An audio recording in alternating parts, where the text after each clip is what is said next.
Matanan nga nga matay diha kang Kristo, mamangon man pag-una. Usay mo problema ta kay masagol-sagol ug asa ibutang. No, ang tanan na ay Kristo, mabangon ug una. Mabilin tong mga way Kristo. So abante ta mga igsoon dili ta ba bagoon asa tay pangbutang kung mamatay. Kay ang tanan nga matay diha kang Kristo, mamangon una. Ang problema pagbangon kay dili man tahok man unsa kadaghan atong sala. Dili man tahok man unsa kadaghan ang atong kalapasan. Hukman man ta unsa kadaghan ang lana nga naa nato. Sa usa ka bahay na lana sa atong espiritu. Pero di man na mo problema.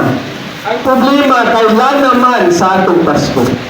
Gusto sa Ginoo dili lang manaat ang lana sa atong espiritu, niya nga manaay lana sa ato ang Pasko, sa atong kalag.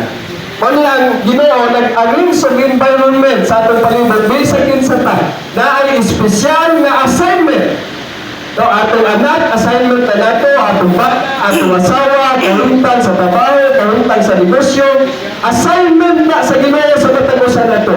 Ug sa may purpose ana para mabukas na niya o mapuno taglana dili lang sa atong espiritu kundi